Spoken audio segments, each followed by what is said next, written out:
पर्यावरणविद और शिक्षाविद के नाम से मशहूर सोनम वांगचुक लगातार 20 दिन से भूख हड़ताल पर थे और 20वें दिन की बात करें तो उस दौरान दिल्ली पुलिस ने उन्हें पहुंचा दिया है फोर्सफुली सफदरजंग हॉस्पिटल में।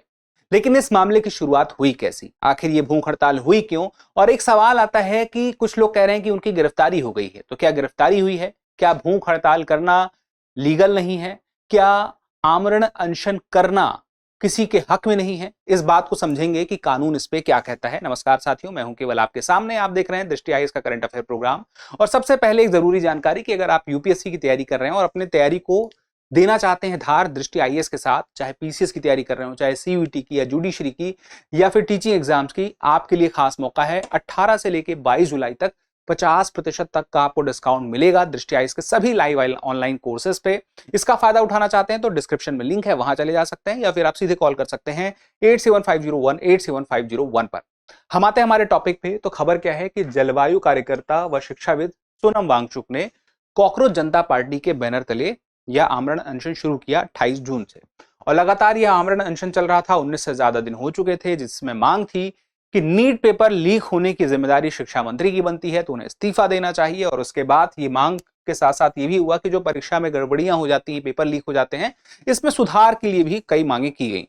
अब इन्हीं मांगों को लेकर के 19 से ज्यादा दिन हो गए थे, वजन घट चुका था कई किलो, 9 किलो तक, लेकिन ये कहा जा रहा था कि अभी ऑर्गन डैमेज नहीं हुए हैं, लेकिन भविष्य में खतरा है, इनकी जान भी जा सकती है। मामला इतना बढ़ा कि सुप्रीम कोर्ट तक गया और वहां पे लोगों ने याचिका की कि इन्हें फोर्सफुली कुछ खिला दिया जाए जिससे इनकी जान ना जाए। अब अगली बात यहां पे आती है कि 19 से ज्यादा दिनों तक ये जो पूरी चीजें हुई और ये आमरण अनशन के बाद गिरफ्तारी हुई कैसे? हालांकि इसको गिरफ्तारी कहा जा रहा है, लेकिन मैं इसे कुछ अलग किस्म से आपके सामने रखना चाहता हूं। इस बात को समझिए कि एक बात कही गई पहले नई दिल्ली क्षेत्र में कि जंतर मंतर के पास में, कि जो आसपास के क्षेत्र के पुलिस में थे उन्हें कहा गया कि एक मॉक ड्रिल होगी और उसके बाद फिर अगले दिन क्या होता है, एक खास समय में, बहुत ही सीमित समय में, एक खास प्रोसेस के थ्रू कि वहां पे जैमर लगाए गए कि कोई कॉल मैसेज ना कर पाए। फिर उसके बाद वहां पे एक खास तरीके से, आपने फोटो देखा होगा, पर्दा व्हाइट जो कपड़े थे उसमें घेर करके उन्हें वहां से सफदरजंग हॉस्पिटल पहुंचाया गया। वो तो खैर प्रोसेस की बात थी, लेकिन यहाँ पे 21 जो दिन होते होते, 20 दिन होते होते ये हो गया था कि अभी यूरिक एसिड बढ़ता जा रहा था और उनकी जान को खतरा था। ये बात भी सामने आई। और यहाँ पे डॉक्टर जो सतीश लांबा हैं, उनके द्वारा कहा गया कि ऑर्गन डैमेज की आशंका है, अगले 24 घंटों में निगरानी और ज्यादा करनी पड़ेगी। तो अब वांगचुक ने इसमें कहा कि थकान है, सब कुछ है, लेकिन मैं अभी मजबूत हूं, तो उनकी तरफ से पक्ष आया गया। लेकिन तभी हम देखते हैं कि ये मामला हुआ कि पुलिस उन्हें सफदरजंग हॉस्पिटल ले गई। अब यहां पे समझिए कि आज से कुछ दिन पहले ही मामला गया था कोर्ट में, दिल्ली हाई कोर्ट में। वहां पे किसी ने याचिका लगाई वकील राकेश कुमार सैनी द्वारा, और यह कहा गया कि भूख हड़ताल जारी रखी तो 2 दिन में उनकी जान जा सकती है। आज से लगभग कुछ 2-3-4 दिन पहले की बात है। अब जब उन्होंने याचिका दायर की तो उसमें यह मांग हुई कि या तो उन्हें अस्पताल में भर्ती करा दिया जाए और जरूरी इलाज दिए जाए, और उसके बाद अगर जरूरत पड़ती है तो फिर फोर्स फीडिंग की जाए, यानी कि जबरन उन्हें आहार दिया जाए। ऐसे में यह तर्क क्यों हुआ? क्योंकि किसी नागरिक को सार्वजनिक विरोध के दौरान भूख से मरने देना राज्य के जीवन रक्षा के संवैधानिक कर्तव्य की विफलता होगी। क्योंकि आर्टिकल 21 क्या है? जीवन का अधिकार, फंडामेंटल राइट है, और फंडामेंटल राइट को पूरा कराने की जिम्मेदारी, हम कह सकते हैं एक हम संवैधानिक कर्तव्य जो हो जाता है वो सरकार का हो जाता है। तो सरकार को उसके लिए चाहे तो फोर्स फीडिंग करानी पड़े तो सरकार कराए, ये तर्क दिया गया। अब इसमें कोर्ट ने कहा कि राज्य किसी की जान खतरे होने पर मूक दर्शक नहीं रह सकता, उसे निगरानी करनी होगी और जरूरी जो भी उपाय हैं वो करने चाहिए। हालांकि इस पे कुछ स्टेटमेंट जब कोर्ट ने दिया तो उसने कहा कि हर नागरिक का जीवन अनमोल है और इसे बचाने के लिए प्रयास करना चाहिए, और रोजाना क्लिनिकल निगरानी हो, चिकित्सकीय हस्तक्षेप हो, जो भी जरूरी हो वो किया जाए, जान नहीं जानी चाहिए। ये बात भी हाईकोर्ट में कही गई। और उस दूसरी तरफ से जो सॉलिसिटर जनरल तुषार मेहता, उन्होंने भी कहा कि हम निगरानी, हमारी टीम लगातार पहले से ही कर रही है। तो ये निगरानी कुछ समय से चल रही थी और उसके बाद अभी ये स्थिति हुई कि उन्हें सफदरजंग हॉस्पिटल ले आया गया। लेकिन अभी तक की खबर के हिसाब से यह है कि अभी भी फीडिंग नहीं हुई है, ना तो फोर्स फीडिंग हुई है, ना तो उन्होंने खुद से फीडिंग की है। अब यहां पे आती है, क्या भूख हड़ताल अपराध है या नहीं है? असली सवाल तो ये है, क्या कोई भूख हड़ताल नहीं कर सकता अगर उसे कोई समस्या है? तो ये तो सबसे आसान तरीका, आजादी की लड़ाई में हम देखते हैं कि भूख हड़ताल ही तो करते थे बड़े बड़े नेता, महात्मा गांधी इसके सबसे बड़े उदाहरण हैं, सत्याग्रह करते थे। तो क्या ये गलत है? हम तो जैन धर्म में भी देखते हैं, संथारा प्रथा भी है, जहां पे एक ऐसा वक्त आता है जहां पे जो व्यक्ति अपनी इच्छा से सब खाना पीना छोड़ देता है और इस देह लीला को समाप्त कर लेता है। तो क्या उस जगह पे एक परंपरा को स्वीकार किया जाना और एक जगह पे नहीं किया जाना एक अलग, हालांकि वजह दोनों की अलग है, तो इसमें क्या हम सोचें, क्या समझें? तो देखिए, भारत में भूख हड़ताल को प्रतिबंधित करने वाला कोई विशिष्ट कानून पहली बात तो है नहीं, तो कोई केस नहीं बनेगा। अब यहां पे अनुच्छेद 19(1)(a) और 19(1)(b) शांतिपूर्ण विरोध का अधिकार देता है। ये स्वतंत्रता के अधिकार के अंतर्गत आता है कि शांतिपूर्ण विरोध कोई भी कर सकता है, फंडामेंटल राइट है। लेकिन अब 309 जो था आईपीसी का, अब आईपीसी आज के डेट में लागू नहीं होती है, आईपीसी जा चुकी है क्योंकि अब भारतीय न्याय संहिता 2024 आ चुकी है। लेकिन इसके पहले धारा 309 आईपीसी क्या कहती थी कि आत्महत्या के प्रयास के तहत भूख हड़तालियों को गिरफ्तार किया जाता था। उदाहरण के लिए उर्मिला, इरोम शर्मिला को आपको पता होगा, नॉर्थ ईस्ट की महिला है।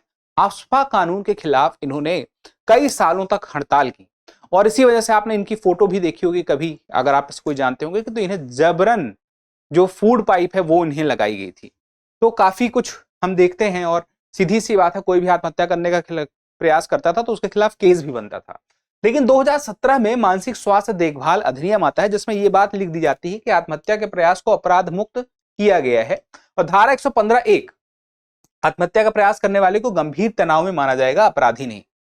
तो यहां पे क्या बात कह दी गई है मानसिक स्वास्थ्य देखभाल अधिनियम में कि वो तो तनाव की वजह से कोई आत्महत्या कर रहा है तो तनाव है उसको। लेकिन उसके बाद फिर अब ये बात एक कदम और आगे बढ़ती है 2024 के भारतीय न्याय संहिता में, उसमें साफ साफ कह दिया कि धारा 226 में कि केवल तभी अपराध जब किसी सरकारी अधिकारी को कर्तव्य से रोकने, प्रभावित करने की मंशा से आत्महत्या का प्रयास हो, तो ऐसे में 1 वर्ष तक की सजा हो सकती है, कारावास, जुर्माना या सामुदायिक सेवा की सजा दी जा सकती है। तो यहां पे एक ये दिखाई देता है पॉइंट कि किसी सरकारी अधिकारी को कर्तव्य से रोका जाए, कोई आईएएस है, आईपीएस है, वो है। पॉलिसी मेकर के लिए तो ऐसा नहीं दिखाई देता।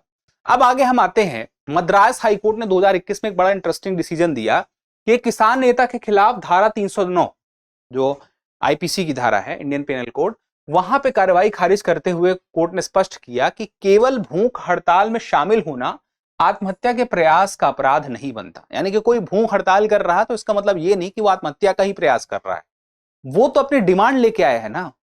अब यहां पे भूख हड़ताल पर बैठना धारा 309 के अपराध को आकर्षित नहीं करेगा, यह आत्महत्या का प्रयास नहीं माना जाएगा। 2021 का फैसला है मद्रास हाईकोर्ट का।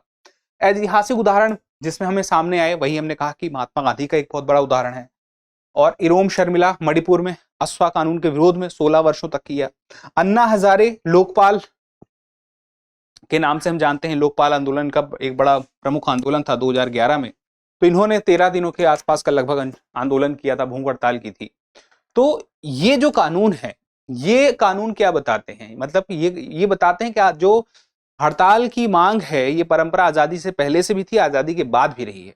हिंसा का आंदोलन देश में इसीलिए इस तरह के नहीं ज्यादा देखने को मिलते हैं, वो आंदोलन हड़ताल में इसी तरह से बदल जाते हैं। अब फोर्स फीडिंग को लेकर के बात चालू हो रही थी, क्योंकि ये भी याचिका दायर की गई थी फोर्स फीडिंग की जाए। हालांकि हाई कोर्ट ने, दिल्ली हाई कोर्ट ने नहीं कहा कि फोर्स फीडिंग कराई जाएगी। अभी की स्थिति में भी जो खबरें आई हैं कि हॉस्पिटल में सोनम वांगचुक को फोर्स फीडिंग नहीं कराई गई है और खुद से भी उन्होंने कुछ खाया नहीं है। अभी बस निगरानी हो रही है, जांच हो रही है, ये सब चल रहा है। लेकिन यहां पे व्यक्तिगत स्वायत्तता का एक सवाल आता है, क्या ये नैतिक है? कोई व्यक्ति अपनी इच्छा से अगर नहीं खा रहा है तो आमरण अनशन पे है, मानसिक रूप से अगर कोई व्यक्ति सक्षम है जो स्वेच्छा से भोजन अस्वीकार कर रहा है, उसे जबरन खिलाना नैतिक रूप से अस्वीकार्य है, भले नतीजे जानलेवा हों। डॉक्टरों को व्यक्ति के सूचित निर्णय का सम्मान करना चाहिए, डॉक्टर को सम्मान करना चाहिए। अगर कोई व्यक्ति नहीं खाना चाहता तो उसे फोर्स फीडिंग नहीं करानी चाहिए। ये बात विश्व चिकित्सा संघ ने कही है, ये विश्व चिकित्सा संघ का स्टेटमेंट है, यानी कि पूरी दुनिया के सभी डॉक्टरों के लिए एक स्टेटमेंट दिया माल्टा घोषणा पत्र में। अब ये बड़ी बात हो जाती है कि WMA ने कोई बात कही है तो इसको भी एक पक्ष के रूप में तो देखना चाहिए, क्योंकि वो मानसिक रूप से तो कमजोर व्यक्ति नहीं है। फिर अगली बात आती है, लेकिन यहां पे अब कॉन्फ्लिक्ट है, विरोधाभास है कि राज्य का भी एक दायित्व है, ड्यूटी है, जीवन का अधिकार चूंकि फंडामेंटल राइट है तो संवैधानिक कर्तव्य बनता है कि राज्य पर नागरिक की जान बचाने का संवैधानिक दायित्व है। अब उस संवैधानिक दायित्व के लिए जो भी आवश्यक प्रयास होंगे तो राज्य वो भी करना चाहेगी। तो अब यहां पे क्या हो गया कि व्यक्तिगत स्वायत्तता एक तरफ हो गई कि कोई चाहता है कि मैं ना खाऊं, और दूसरी तरफ राज्य के पास जो जीवन को बचाने का दायित्व है वो, अब इन दोनों के बीच में कॉन्फ्लिक्ट है यहां पे। अब यहां पे बात आई कि राजनीतिक आयामों में कि हाल फिलहाल में कई पार्टियों द्वारा इस बात को लेकर के इस आंदोलन को फेवर किया गया अलग अलग तरीके से, लेकिन हमारा पक्ष वो नहीं हो सकता है। हमें इसके कानूनी आयामों को देखना है, राजनीतिक आयाम को यहां पे हम नहीं देखेंगे। हम निष्कर्षों की बात करें तो सोनम वांगचुक का मामला भारत के लोकतांत्रिक ढांचे में व्यक्तिगत स्वायत्तता और राज्य के कर्तव्य के बीच शाश्वत तनाव को फिर से सामने लाता है। ये आपके लिए इंफॉर्मेशन महत्वपूर्ण है। एक और संविधान नागरिकों को शांतिपूर्ण विरोध अभिव्यक्ति का अधिकार देता है, तो दूसरी ओर राज्य पर हर नागरिक के जीवन को बचाने का दायित्व है। और तीसरी बात कि दिल्ली हाईकोर्ट ने भी जो बात कही कि सभी जरूरी रास्ते अपनाने की जो भी जितनी बात कही उसमें फोर्स फीडिंग की बात नहीं की है, उन्होंने जरूरी निगरानी और जरूरी चिकित्सा हस्तक्षेप का निर्देश दिया था। तो यहां पे स्पष्ट रखिएगा, फोर्स फीडिंग को लेकर कोई आदेश अभी नहीं आया है। और यह घटना क्या दिखाती है कि लोकतंत्र में असहमति और विरोध अधिकार की रक्षा करना उतना ही जरूरी है जितना सार्वजनिक व्यवस्था बनाए रखना। तो यहां पे कोई विरोध करना चाहता है तो ये उसका अधिकार है, और उसके इस अधिकार की भी रक्षा होनी चाहिए। एक तरफ ये है और दूसरी तरफ मैंने कहा कि एक राज्य का भी संवैधानिक जो दायित्व है, उन्हीं के बीच का ये पूरा कॉन्फ्लिक्ट है। तो इस पर आप आगे की राह में क्या देखना चाहेंगे वो मैं आपको बताऊं। तो उसमें सबसे पहली बात है कि स्पष्ट दिशा निर्देश याद रखिएगा, फोर्स फीडिंग की अभी तक बात नहीं आई है और इसको लेकर के कोई स्पष्ट व्याख्या नहीं मिली है। संवाद विकल्प एक हो सकता है जिसमें सरकार और आंदोलनकर्ताओं के बीच में एक संवाद हो। चिकित्सा नैतिकता व कानून में तालमेल की बात आती है जो माल्टा घोषणा पत्र में दिखाई देता है। और पुलिस जो कार्रवाई होती है, आमतौर पर इस तरह की प्रक्रियाओं में जो कार्रवाई होती है वो बड़ी ही संदिग्ध लगती है कि हो क्यों रहा है और क्यों हो रहा है। जिस तरीके से खास समय में ही यह सुबह सारी प्रक्रिया कुछ सेकंड के अंदर अंजाम दी गई, उससे लोगों के मन में आशंका आती है। तो ये प्रक्रिया जो है बड़ी पारदर्शी हो, ये एक मांग की बात होती है। और उसके बाद परीक्षा सुधार, जो इस पूरे मामले की शुरुआत हम देखें, इस पूरे आंदोलन की शुरुआत देखें, तो उस पर भी एक ठोस सुधार की एक गुंजाइश बनती है भविष्य के लिए। फिलहाल के लिए यहां पर इतना ही। मेरा एक आपसे सवाल है कि स्वतंत्रता का अधिकार भारतीय संविधान के किस अनुच्छेद में वर्णित है और किन अनुच्छेदों में वर्णित है, आप मुझे कमेंट करके जरूर जवाब दीजिएगा। और दूसरी बात यह कि याद करिएगा, मैंने आपको शुरू में एक जानकारी दी थी कि बहुत सीमित समय के लिए द न्यू सेशन सेल आई है जिसमें आपको बहुत फायदा मिलता है, कम फीस में वही कोर्स मिलता है जिसकी फीस एक समय आमतौर पर ज्यादा रहती है। तो 50% कम फीस में आपको ISGS foundation live online course मिल जाएगा। तभी लाइव ऑनलाइन क्लासेस आपको इस कोर्स की 50% कम फीस पर मिलेंगी। और ये ISGS फाउंडेशन कोर्स की खास बात क्या है कि ये एक ऐसा कोर्स है कि जिसकी वैलिडिटी 3 साल तक है। आपको यूपीएससी की GS की, चाहे वो प्रीलिम्स हो चाहे मेंस हो, सबकी कंप्लीट तैयारी इस कोर्स में कराई जाती है। और स्टडी मटेरियल हार्ड कॉपी में आपके घर पहुंचाए जाते हैं। 400+ क्लासेस होती हैं, प्रिंटेड नोट्स होते हैं, कैप्सूल सीरीज मेंस की किताबें होती हैं, प्रीलिम्स प्रैक्टिस सीरीज की किताबें होती हैं। AI पावर्ड लर्निंग है, यानी कि आप जो क्लासेस लेंगे उसकी समरी चाहिए, चाहे उससे आप क्विज बनाना चाहते हैं तो उसमें AI आपकी हेल्प करेगा। और इसके साथ ही टेस्ट सीरीज भी आपको मिलेंगी और इसके साथ ही करंट अफेयर की भी क्लासेस और करंट अफेयर की मैगजीन भी आपको मिलेगी। और ये सब कुछ आपको 3 साल तक असीमित बार देखने की सुविधा के साथ मिलेगा। तो ये आपकी तैयारी तब फायदेमंद है जब आपको 2028 का 2029 का यूपीएससी का एग्जाम देना हो, तब बहुत काम आने वाला है।